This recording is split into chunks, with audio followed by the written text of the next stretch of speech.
All right. All right, I'm going to go ahead and share my screen. And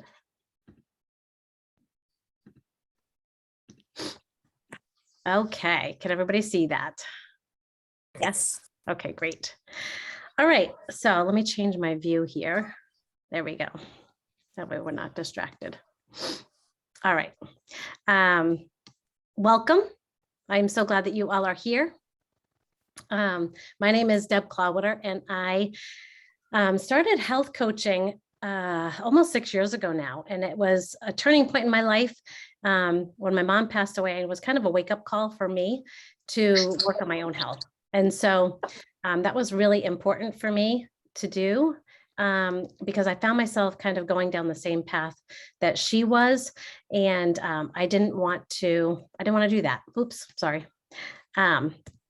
So I was searching for a health and fitness solution and a way to just get healthy. And I didn't want to, the reason why I put this in the call actually was I didn't want to have to buy a program or product necessarily, because I thought I could just eat healthy and move my body and be fine with that.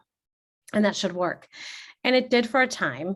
And then I found out that I needed more. And we'll share more with you about that in a little bit. But so I wanted to introduce myself.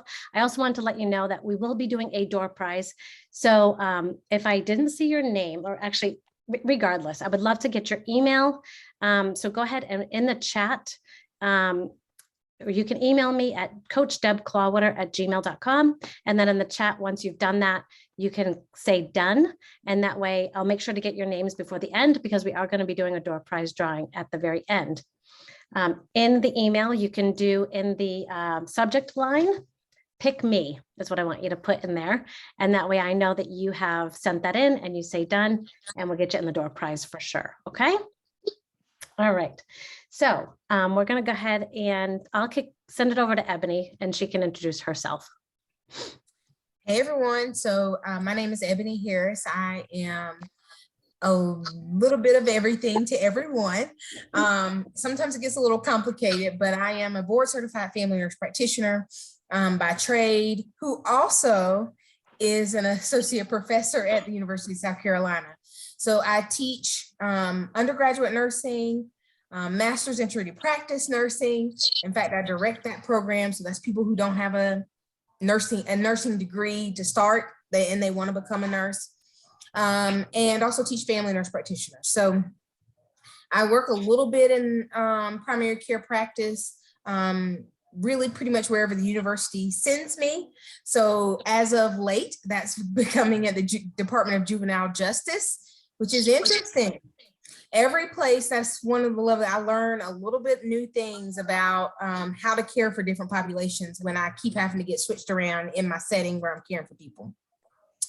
I've also been a coach for the last 6 years, and it kind of was somewhat of a natural fit, although I wasn't necessarily in the healthiest state for myself when I got there and became a coach, but it was natural for me to talk to people about wellness and being well and living well. So I thought, okay, well, this will fit in, and maybe I'll gather some people to help me along the way on my journey to get a little bit healthier, which ironically, I discovered I needed to get healthier on a trip to Disney with 2 kids at the time. I'm sure you guys know how much walking that is. I'm excited to be here, excited to share with Deb, and Deb and I became friends through this business. So didn't think I would get friends going into a small business for myself, but have definitely gathered some friends that I'll carry with me forever. Yeah, for sure. For sure. Okay, so let's go ahead and get started here. And we want to talk about, oh, sorry, guys. Okay, hang on. Technology. There we go. I know. Okay, we want to give you 3 simple ways to improve your health without buying products, right? So what can you do?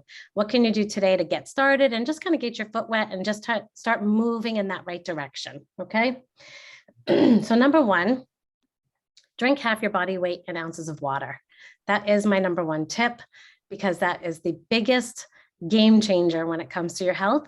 most of us do not drink enough water, and we are severely dehydrated most of the time. So number one is drink half your body weight in ounces, and that is the minimum recommended allowance. You can drink up to double safely. So you start with half and then double it. So if you weigh 100 pounds, 50 ounces is your goal. And Ebony wants to share something about that. Yeah, I'm adding your email in the chat. Well, actually, I didn't add it in the chat. I actually added it in a direct message, but here we go. Okay. Anyway, so yeah, water is super important. I know you probably have heard that message a million times before, but sometimes just hearing it that one time that you're like, God, oh, I didn't realize it could help me with that, is what kind of helps it to make it stick and maybe start to become a habit. But if you didn't know, your body is about 60 to 70% water. So that's why it's so important to take it in, because everything functions based on the availability of water in your body. And obviously we lose it through different ways, in our urine, when we sweat, when we breathe. So it's really important for us to drink it. But one thing that kind of hit home for me as what can make it relatable for me as to why I might need to drink the water. Yeah, I hear drink half the body weight, but I know something that's pretty common for women is that a lot of times we feel like, especially as we get closer to middle age, it's difficult for us to concentrate. We're feeling fatigued all the time. And one of the main culprits of that inability to concentrate and feeling fatigued is usually dehydration. And not dehydration to where you feel like I'm parched, you know, my mouth is super dry, but you might live subclinically dehydrated all the time. And if you start to add in just at least half your body weight in water every day, over time, you'll notice you have more energy, you think more clearly. And oftentimes you're like, I don't know what happened, but I feel so much better. And it's that small thing that you've done to add. And let's say that you maybe drinking half your body weight in ounces is a little bit intimidating to start. Well, just try to add an extra cup per week, not per week, but per day each week. So for a week, you're going to add an extra cup. Maybe you drink it when you first get up in the morning, and then you try to drink some throughout the day. But those are really some easy ways to eventually get to half your body weight in ounces. That's great. One rule of thumb that I use too is that every time I take a drink of water, I try to take 10 sips. And that way I'm getting big chunks of water at a time. And so I'm getting to my goal a little quicker. I just count to 10, and it just gives me a minute to stop and breathe, through it. So that's great. Thanks, Ebony. Okay, number 2, I have shop the perimeter of the grocery store. This is one thing that I learned, especially as we were younger and budgeting and things like that. We would always shop the processed foods, the boxed foods, the canned goods, and all of that.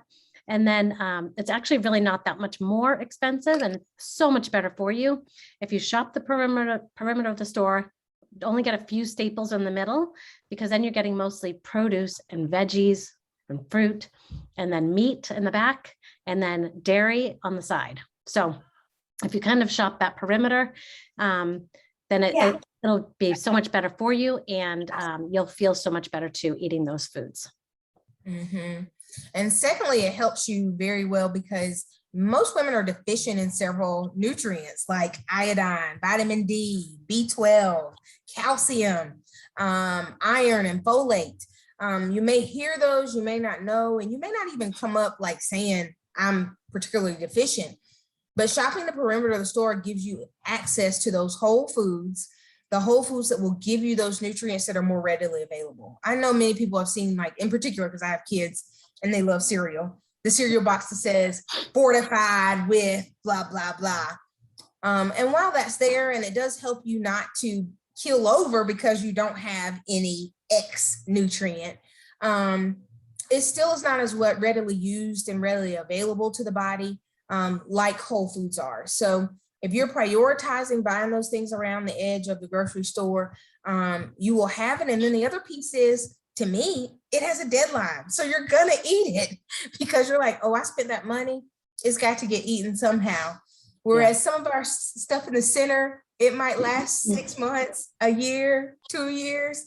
You're like, well, we don't want that today. We can wait and hold. So Yeah. A good way to increase your nutrients. Yeah. And as far as budgeting goes too, I found too that if you eat whole foods instead of processed foods, you're going to eat less because you're actually going to be satiated. You're going to feel full when you eat real good food.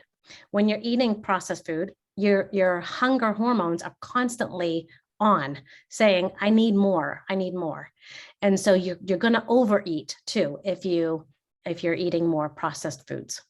So Yeah. yeah, great. All right. And number 3, when you're about to grab junk food, stop and think, am I actually hungry or am I eating out of emotion? This is one trigger that I have found for me, especially during these past couple of years when we've been in the house a lot more. I've found myself walking by the pantry and just like staring in it, like something's going to jump out at me or something. But I noticed that a lot of the times it was out of boredom or stress or some other emotion, even celebration, that I went to the pantry. And a couple times I had myself in check and I said, wait a minute, I'm not even hungry. Just shut the door. Like it's not even worth it. So it is important to really think about that as you open the fridge or the pantry or something and you're standing there. Just stop and think, and then maybe drink 16 ounces of water and then see if you're hungry. Yeah, it's a great tool, because most of the time you're gonna be like, I don't want the water. So if you don't want it, then you're probably not hungry as well either. And speaking of that, about 40% of the time when we reach to grab for a snack because we think we're hungry, we're actually thirsty. So the signals sometimes get twisted up when we are a little bit dehydrated and hungry, thirsty. We think we're hungry. And so we go grab a snack, we eat the snack, and then we're still sort of satisfied. So sometimes we end up eating another snack. So do think about that. Let me grab some water. Let me drink it up. And then if I'm still hungry, sure, I'll get something. I'll get whatever it is that I like.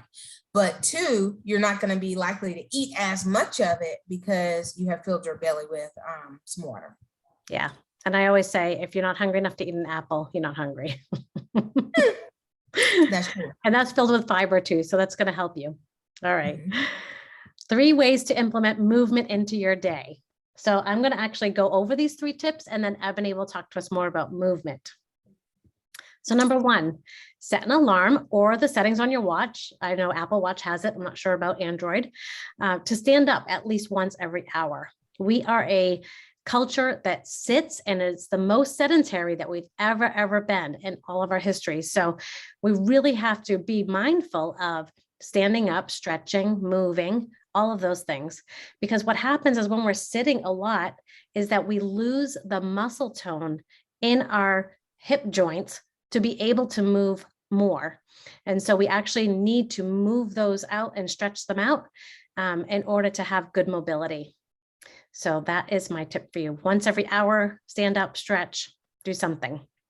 And my watch always reminds me when I don't want to stand up usually.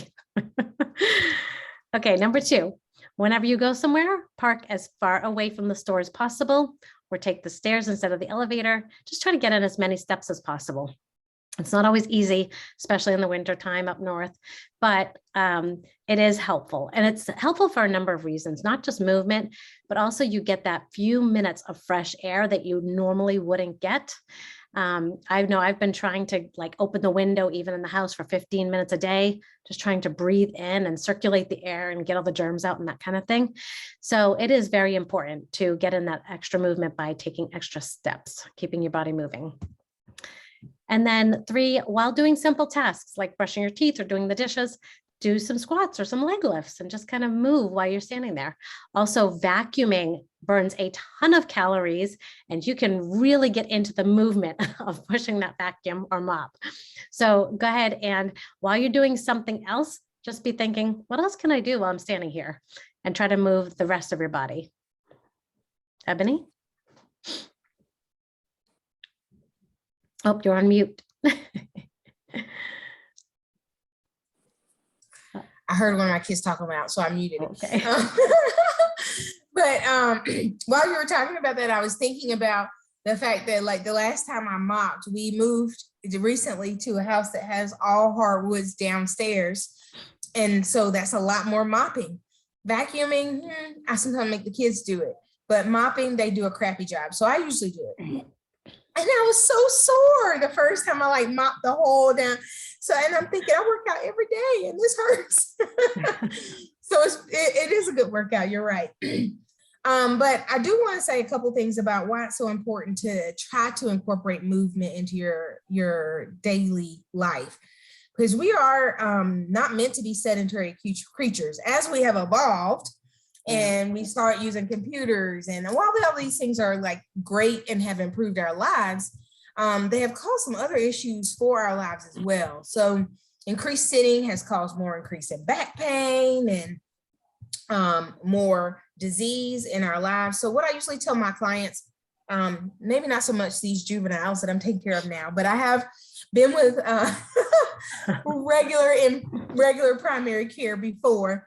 This is just my current situation, is to be sure that you do move more. Do these tips like what Deb is saying. I give these same tips to my clients. And the reason being, one, it helps with brain, keep your brain on top function. So the more we move, the better our brain functions. And so I don't know about you, but I don't want any parts of Alzheimer's disease or dementia or cognitive decline. And so getting out and getting that fresh air does help you to move, to think clearer and to process things a little bit better. Yeah. Secondly, she talked about it a little bit, but maintaining our muscle mass and our density. So as women age, we are more at risk for osteoporosis. And so getting out and moving more, and you may hear people say, well, you need weight bearing exercise. Well, that doesn't mean actually lift weights. Right. That actually means walk with gravity. So doing those few extra steps, walking outside or even walking in your house, like intentionally sometimes not bringing everything, if you live in a house with stairs, down the stairs or up the stairs, could make 2 or 3 trips intentionally. Sometimes that's very helpful for you in building or maintaining your bone density and your bone mass, which will help you with flexibility and strength going forward. Yeah, for sure. Okay. And then last, we have 3 tips for sticking to your goals. So how many of you made either a New Year's resolution or a New Year's goal? Hands up. Did you make anything? All right. Okay. So this is shocking to me, but 80%, and I actually think it's higher now, of people who make a New Year's resolution don't make it past like 4 or 5 weeks. And the reason for that is because they don't have tools in place and things in place to help them succeed along the way. And tip number 1, the first tip I have for you is set realistic goals. So you may have a goal to lose 50 pounds, but you're not going to do that in 1 or 2 months. It's just not realistic.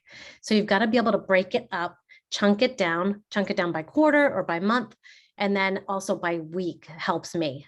So if my goal is to lose 20 pounds, I'm going to say I want to lose that over about 2 months or so, 2.5 months, because my goal is 2 pounds a week, because that's what's realistic and that's what's sustainable. So if you're somebody, especially the first week of a fitness or nutrition plan, you're going gung-ho, you may lose 8 to 10 pounds. Most of that is water weight, and that's not normal. That's okay the first week or 2, but then you're going to slow down significantly. And that is totally normal. To keep something long-term, to really make a lifestyle change, you're looking at about 2 pounds a week. So set realistic goals when you're setting your health and nutrition goals. Do you have anything on that, Ebony, or do you want me to keep going? Oh, no, that's completely true. You need to think about long-term, but you definitely need to backtrack it and say, well, what can I do today? Yeah. Backing it up into short-term goals is great. And one book that I have read on that I highly recommend is called The 12-Week Year. I've read it a couple different times. It's basically breaking up your year into 12 weeks at a time. So instead of making yearly goals, you make 12-week goals only. And that's been really helpful for me to set more realistic and timely, and also set action goals towards those things. to keep it kind of in check, keep it realistic. And the next thing I have to say is figure out your why. Why do you want to lose the weight? So if you're thinking, I want to lose the weight because I want to look better in a bikini, that's not likely to sustain you or to keep you going day after day when it gets hard. And after about a week or two, it will get hard. And there will be things that come up, family or just circumstances or your schedule or your boss or whatever. Something will come up that will get you off trail or off track, and you're going to give up. And so if you really have to think about why, and what I like to do is I like to call it like an onion, and you want to peel back about 7 layers of why. So if you say, I want to lose 20 pounds, I'm going to say, why? And you're going to say, well, because I want to fit better in my jeans. Well, why do you want to fit better in your jeans? And so you keep going and you get to the root of the issue and the root of the problem. My why ended up being that I want to create memories with my grandson. And I didn't even have a grandson at the time. So your why does change over time as well. But it ended up being like, I remembered my grandparents doing fun things with me. And that's something that I really wanted to pass on. And so when it gets hard, I think about him and I know that I won't let him down. So even though it's not for me anymore, it's for him. It's a deeper why. Like it has to really drive you.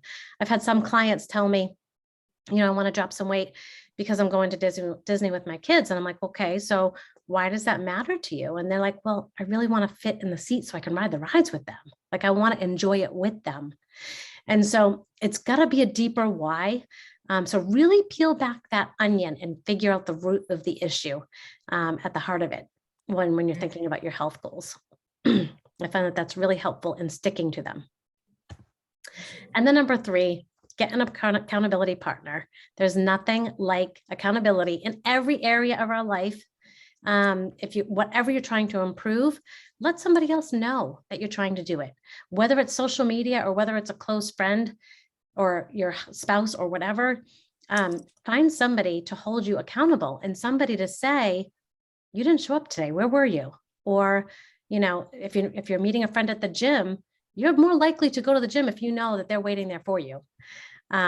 Or in our groups, we also have accountability in there too, where we're posting and we're like, you didn't post today. Where'd you go? Like, what happened?